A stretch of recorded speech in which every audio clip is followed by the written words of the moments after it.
Bismillahirrahmanirrahim. Assalamualaikum warahmatullahi wabarakatuh. Selamat pagi anak-anak. Bagaimana kabarnya? Alhamdulillah. Sebelum kita masuki pelajaran sejarah budaya Islam ini, alangkah baiknya kita berdoa terlebih dahulu. Bismillahirrahmanirrahim. Rabbi shrah li sadri wa yassir li amri wahlul 'uqdatam min lisani yafqahu qawli. Amin. Ya. Untuk pembelajaran hari ini, ya, untuk materi sejarah kebudayaan Islam, yakni jejak peradaban dinasti Ayyubiyah.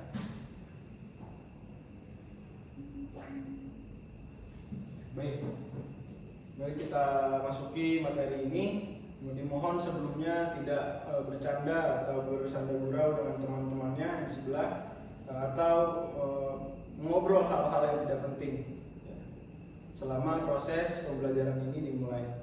Baik, proses berdirinya dinasti Ayyubiyah. Ayyubiyah adalah sebuah dinasti Sunni yang berkuasa di Mesir, Suriah, sebagian Yaman, Irak, Mekah, Hijaz, dan Jabakir.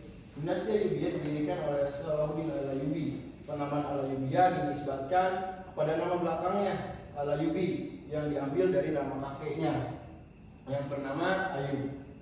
Nama besar dinasti ini diperoleh sejak Salahuddin Yusuf Al-Ayyubi berhasil mendirikan kesultanan yang bermazhab Sunni, menggantikan kesultanan Fatimiyah yang bermazhab Syiah. Salahuddin Al-Ayyubi memulai karir politiknya ketika ia masih muda. Ketika itu, sang ayah bernama Najmuddin bin Ayyub menjabat sebagai komandan pasukan dari kota Balbak, sebelah utara Suriah letaknya.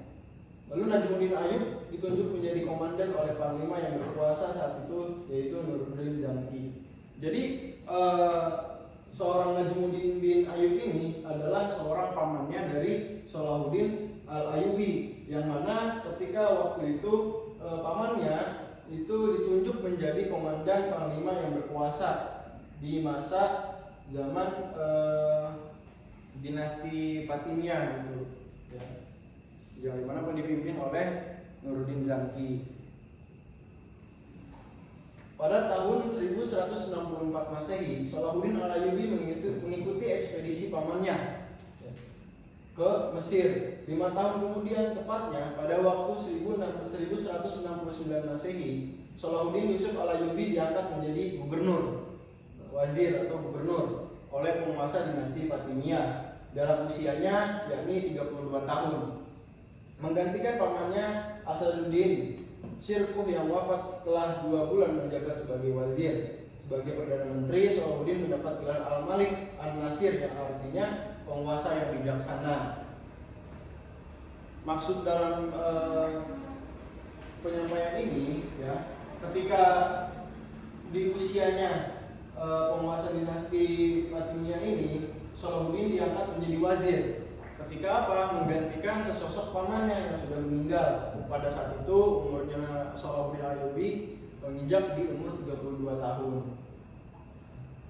Lalu setelah Khalifah Al-Adid, Khalifah dinasti Fatimah yang terakhir wafat pada tahun 1171 Masehi, Salahuddin Yusuf Al-Ayyubi berkuasa penuh untuk menjalankan peran keagamaan dan politik. Maka sejak itulah dinasti Ayyubiyah mulai berkuasa hingga sekitar 75 tahun lamanya. Setelah Salahuddin menguasai dinasti Fatimiyah, ia menghapus tradisi mendoakan Khalifah Fatimiyah dalam khutbah Jumat dan menggantikannya dengan mendoakan Khalifah dinasti Abbasiyah, yaitu Al-Mustadi, yang berkuasa sejak 566 hingga 575 Hijriah atau sama dengan 1170 Masehi hingga 1180 Masehi. Namun ia tidak mengusik atau melarang rakyat mengikuti paham Syiah, ya, yang mana kemudian pada bulan Mei tahun 1175 Masehi, sejak dinasti Ayyubiyah ia berkuasa di Mesir. Khalifah Abbasiyah Al-Mustadi memberikan beberapa daerah seperti Yaman, Palestina, Suriah Tengah, dan Maghribi kepada Salahuddin. Lalu Salahuddin mendapat pengakuan dari Khalifah Abbasiyah yang mana sebagai penguasa Mesir, Afrika Utara, Nubia, Hijaz, dan Suriah Tengah satu dasawasa atau 10 tahun lamanya untuk Salahuddin al-Ayyubi ini memimpin sebagai wazir, sebagai gubernur. Gitu. Nah, di sini ada para penguasa dinasti Ayyubiyah pada saat itu, ya. Kurang lebih yang kurang lebihnya itu 75 tahun dinasti al-Ayyubiyah berkuasa. Jadi terdapat 9 orang penguasa, yakni ada yang pertama Salahuddin Yusuf al-Ayyubi, yang kedua Malik al-Azizi Maduddin, yang ketiga Malik al-Mansur Nasiruddin, yang keempat Malik al-Adil Saifuddin, 5 Malik al-Kamil Muhammad, 6 Malik al-Adil Saifuddin, 7 Malik as-Saleh Najmuddin, 8 Malik al-Muzam Turan Syah, 9 Malik al-Ashraf Muzaffaruddin. Ya, yang mana yang sudah tertera di masa jabatannya, ya, ketika di masa 9 orang penguasa ini, yang paling lama itu terdapat Salahuddin Yusuf al-Ayyubi, ya, yang kurang lebih berapa tahun? Dari 1171 hingga 1193 Masehi. Di sini saya akan menyampaikan dari Al-Quran tentang kepemimpinan, yang mana kita sebaiknya kita memimpin, gitu kan. Sebagai kita seorang pemimpin, apapun itu jabatan kita, ketika kita menjadi seorang pemimpin, alangkah baiknya kita harus menjadi pemimpin yang bijaksana, yang arif dan juga adil. Sebagaimana dalam Al-Quran ini pada surat An-Nisa ayat 58 yang berbunyi, Innallaha ya'murukum an tu'addu amanati ila ahliha wa idza hakamtum bainan nas an tahkumu bil adli innallaha ni'man yu'idukum bihi innallaha kana sami'un basir. Yang mana artinya, sungguh Allah menyuruhmu menyampaikan amanat kepada yang berhak menerimanya, dan apabila kamu mendapatkan hukum di antara manusia, hendaknya kamu menetapkan dengan dalil, dengan adil. Sungguh Allah sebaik-baiknya yang memberi pengajaran kepadamu. Sungguh Allah Maha mendengar dan Maha melihat. Ya.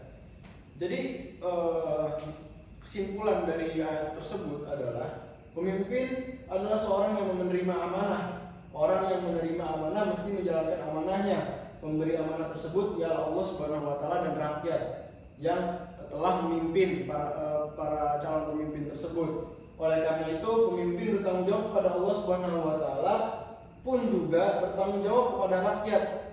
Pemimpin yang tidak bertanggung jawab atau tidak menjalankan amanah seperti korupsi, zalim, dan hal-hal yang dibenci oleh rakyat dan juga Allah di atas kepemimpinan, di atas segala kekuasaan kepemimpinannya, yang itu malah menjadi sebuah hal yang tercela, ya, yang tidak memberikan kebaikan kepada manusia. Maka dikatakan pemimpin itu adalah pemimpin yang melanggar sunnatullah. Jika juga melanggar prinsip-prinsip kepemimpinan dan melanggar prinsip kemanusiaan, maka dari itu pemimpin adalah orang yang memberi amanah dan mesti bertanggung jawab kepada pemberi amanah, yaitu Allah Subhanahu wa taala dan masyarakat, demi kebaikan umatnya. Mari kita lanjut. Yang pertama, Malik al-Adil Saifuddin, pemerintahannya. Yang pertama ini, ya, sering dipanggil al-Adil, nama lengkapnya Al-Malik al-Adil Saifuddin Abu Bakar bin Ayyub, menjadi penguasa keempat dinasti Ayyubiyah yang memerintahkan pada tahun 596 hingga 615 Hijriah, atau sama dengan juga 1200 hingga 1218 Masehi. Berkedudukan di Damaskus, yakni beliau juga putra Najmuddin Ayyub, yang mana putra dari kakeknya Salahuddin al-Ayyubi, yang merupakan saudara muda Salahuddin Yusuf al-Ayyubi. Lalu dia menjadi sultan menggantikan Al-Fadal yang tewas dalam peperangan. Al-Adil ini juga merupakan seorang pemimpin yang mana pemerintahan dan pengatur strategi yang berbakat dan efektif, yang mana prestasi-prestasi yang ia dapat ketika ia menjabat sebagai pemimpin, yakni mengikuti pamer sirko ekspedisi militer ke Mesir itu pada tahun 1168 hingga 1169 Masehi. Lalu yang kedua, menguasai Mesir atas nama Salahuddin Yusuf al-Ayyubi, sedangkan Salahuddin Yusuf al-Ayyubi mengembangkan pemerintahan di Damaskus. Itu terjadi pada tahun 1174 Masehi. Yang ketiga, dapat memadamkan pemberontakan orang-orang Kristen Koptik dan Kif di Mesir. Itu pada tahun 1169 Masehi. Yang keempat, kembali ke Mesir untuk memerangi pasukan salib, ya, yang mana pasukan-pasukan Konstantinopel itu, ya, di dalam ceritanya, yaitu pada tahun 1186 hingga 1195 Masehi. Pada yang kelima, prestasinya itu menjadi gubernur di wilayah utara Mesir. Lalu yang keenam, menghadapi pemberontakan Izzuddin di Mosul. 7, menjadi gubernur di Syria dan Syria di Damaskus. Yang terakhir, yang ke-8, menjadi sultan di Damaskus. Lalu yang kedua, Malik Al-Kamil Muhammad, ya. Nama lengkap Al-Kamil adalah Al-Malik Al-Kamil Nasruddin Abu Al-Mali Muhammad. Jadi nama lengkapnya itu adalah Al-Malik Al-Kamil Nasruddin Abu Al-Mali Muhammad, ya. Jadi Al-Kamil ini adalah putra dari Al-Adil, yang mana pada tahun 1218 Al-Kamil memimpin pertahanan menghadapi pasukan salib yang mengepung kota Dimyat, dan kemudian menjadi sultan setelah ayahnya wafat. Ketika itu pada tahun 1219 hampir kehilangan tahta karena konspirasi kaum Kristen Koptik, yang mana tadi sudah disebutkan juga itu kan prestasi Malik Al-Adil gitu kan, untuk pemberantasan Kristen Koptik tadi, gitu ya. Dan konspirasi itu berhasil dipadamkan oleh saudaranya bernama Al-Muzam yang menjabat sebagai gubernur Suriah. Yang mana pada bulan Februari tahun 1229 Masehi, Al-Kamil menepakati perdamaian selama 10 tahun dengan Frederick II yang berisi antara lain ia mengembalikan Yerusalem dan kota-kota suci lainnya kepada pasukan salib. Nah, ini sempat terjadinya pembalikan, ya, yang tadinya sudah direbut akan tetapi dikembalikan kembali gitu, dan nantinya akan direbut kembali. Lalu yang kedua, kaum muslimin dan Yahudi dilarang memasuki kota itu kecuali sekitar Masjidil Aqsa dan Masjid Umar.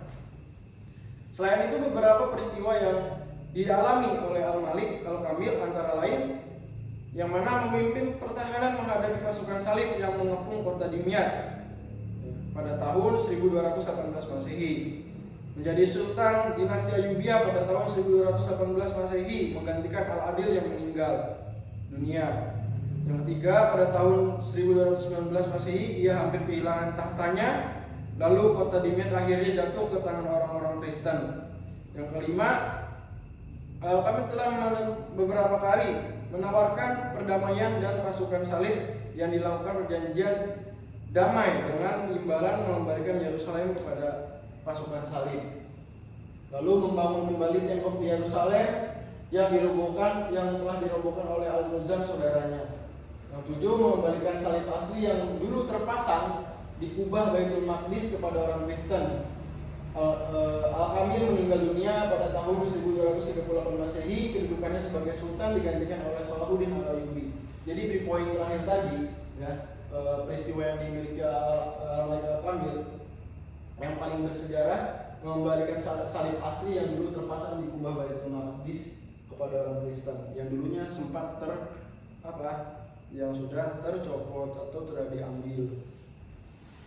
Nah, sekarang kita masuki ke penguasa Ayyubiyah yang terkenal, yakni dalam dinasti pendirinya Salahuddin Al-Ayyubi. Siapa sih Salahuddin Al-Ayyubi itu? Ya.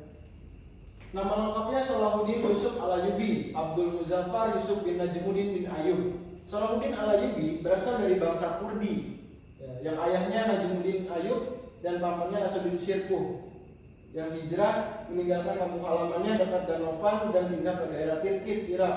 Salahuddin lahir di benteng Tirkit, Irak tahun 532 Hijriah atau 1137 Masehi. Ketika ayahnya menjadi penguasa benteng Sejuk di Tirkit, saat itu ayahnya maupun pamannya, ya, mengabdi kepada Imaduddin Zangki, yang mana gubernur Seljuk untuk kota Mosul. di Irak. Ketika Imaduddin berhasil merebut wilayah Baalbek, Lebanon tahun 534 Hijriah atau 1139 Masehi, ya, Najmuddin Ayyub, yaitu ayahnya Salahuddin, ya, ayahnya Salahuddin diangkat menjadi gubernur Baalbek dan menjadi pembantu dekat Raja Suriah Nuruddin Mahmud. Jadi ketika sebelum masa jabatan ini gitu kan, untuk memperkenalkan Salahuddin Al-Ayyubi yang lebih dulu gitu kan memiliki tahta dan kedudukan, yaitu ayah dan juga pamannya, ya, yang mana yang mendahului adalah ayahnya Najmuddin Ayyub, dan pamannya itu masih sebagai panglima tentara gitu kan, yang membantu siapa? Nuruddin Mahmud.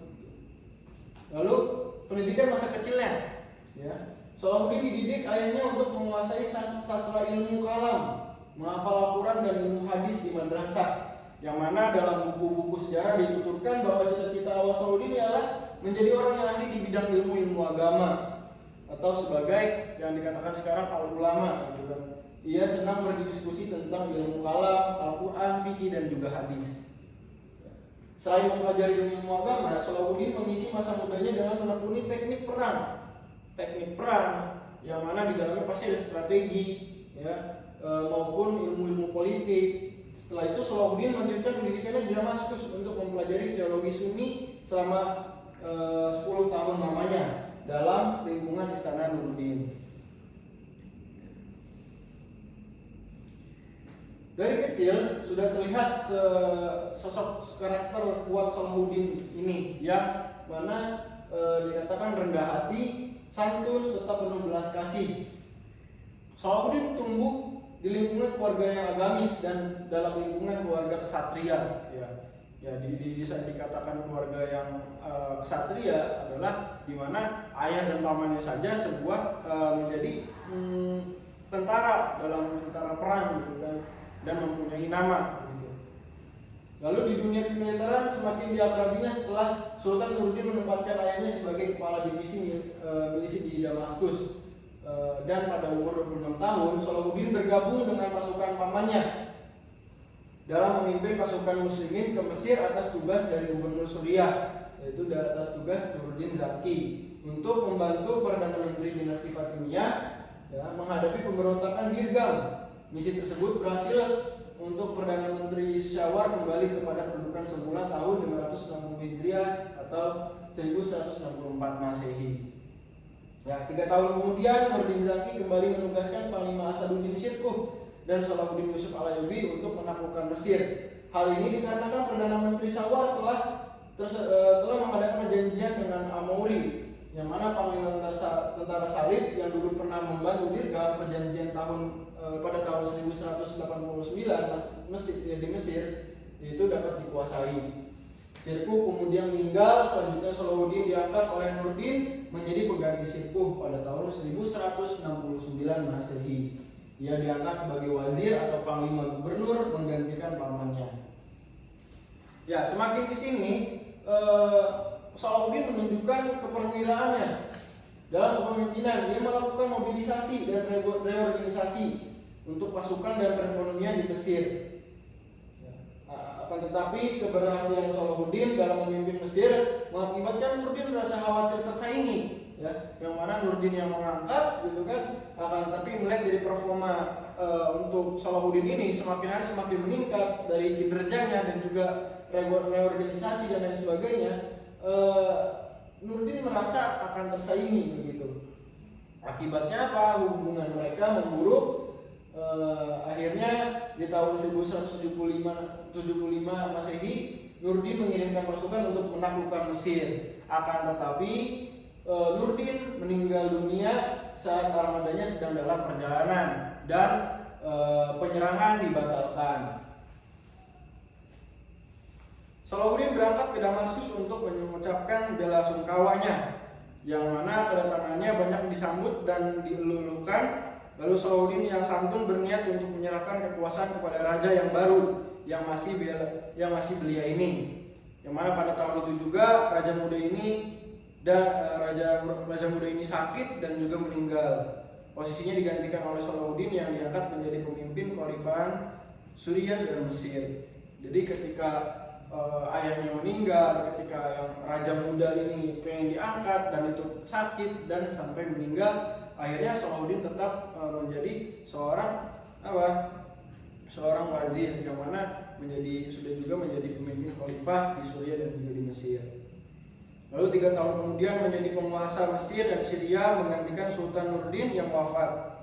Ia sukses, yang ia lakukan sangat terhormat, yaitu dengan menikahi janda mendiang sultan demi menghormati keluarga dinasti sebelumnya. Impian bersatunya bangsa Muslim tercapai pada September 1174 Masehi. Salahuddin berhasil menundukkan dinasti Fatimiyah di Mesir untuk patuh dan pada kekhalifahan Abbasiyah di Baghdad, yang mana dinasti Ayyubiyah akhirnya berdiri di Mesir menggantikan dinasti sebelumnya yang bermazhab Syiah. Ya, peteladanan yang dapat kita ambil dari Salahuddin Al-Ayyubi, yakni mulai dari kepemimpinannya. Ya, Salahuddin merupakan seorang sultan yang memiliki kemampuan memimpin.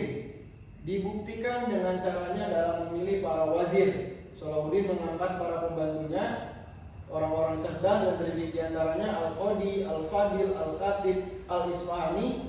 Yaitu sementara itu sekretaris pribadinya bernama Baharuddin bin Shaddad yang kemudian dikenal sebagai penulis biografinya.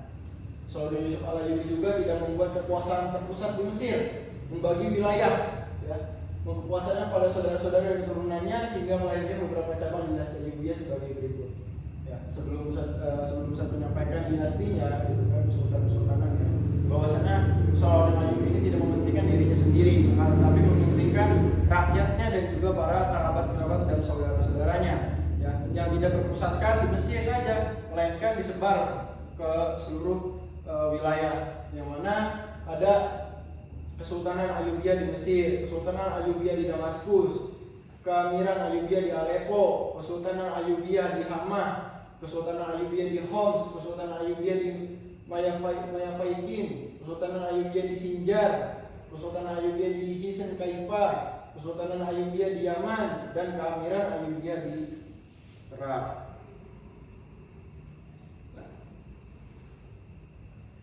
Dalam kegiatan perekonomian, Salahuddin ini bekerja sama dengan penguasa Muslim di wilayah lain dan mengalahkan perdagangan dengan kota-kota di Laut Tengah, Laut Hindia, dan menyempurnakan sistem perpajakan. Yang mana Salahuddin juga dianggap sebagai pembaru di Mesir karena dapat mengembalikan mazhab Sunni. Untuk keberhasilannya, Khalifah Mustaqim bin Bani Abbasiyah memberi gelar Al-Mu'zi lil Amiril Mu'minin, yang artinya penguasa yang mulia.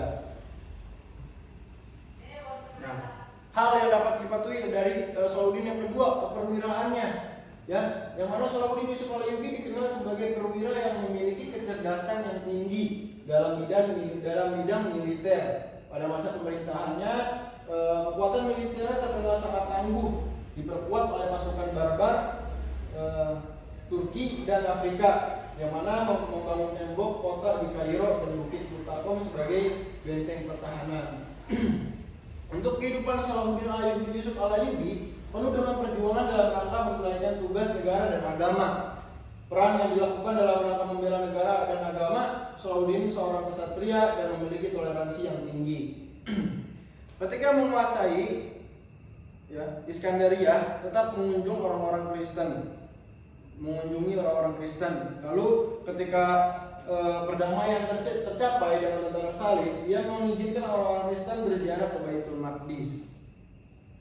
Sebagai khalifah pertama dinasti Ayyubiyah, Salahuddin Yusuf Al-Ayyubi berusaha untuk menyatukan provinsi-provinsi Arab, terutama di Mesir dan Syam pada satu dua daulah kekuasaan.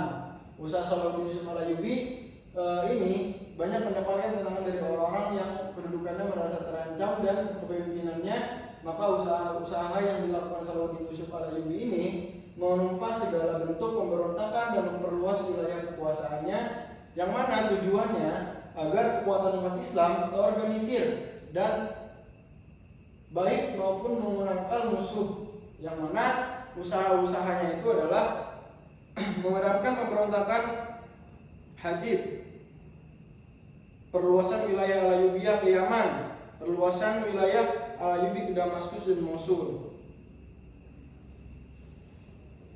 Ya, tujuan Salahuddin Yusuf Al-Ayyubi menyatukan Mesir, Suriah, Kubah, Yaman, Tripoli, dan wilayah-wilayah yang lainnya di bawah komando Al-Ayyubiyah ini adalah terjadinya koalisi umat Islam yang kuat dalam melawan gempuran-gempuran tentara salib, yang mana usaha-usaha yang dilakukan oleh Salahuddin Yusuf Al-Ayyubi tersebut menuai hasil yang gemilang. Ya. Perang salib yang terjadi pada masa Salahuddin Yusuf Al-Ayyubi ini adalah perang salib periode kedua yang berlangsung sekitaran tahun 1144 hingga 1192 Masehi, yang kurang lebih 5 tahun lamanya, yang mana ini periode kedua.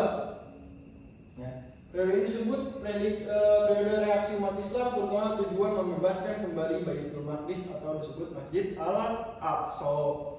Berikut ini peperangan terpenting yang telah dilalui oleh Salahuddin Yusuf Al-Ayyubi. Yang pertama, pertempuran Saufriyah. Yang kedua, pertempuran Hittin.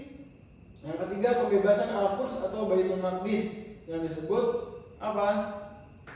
Perang Salib.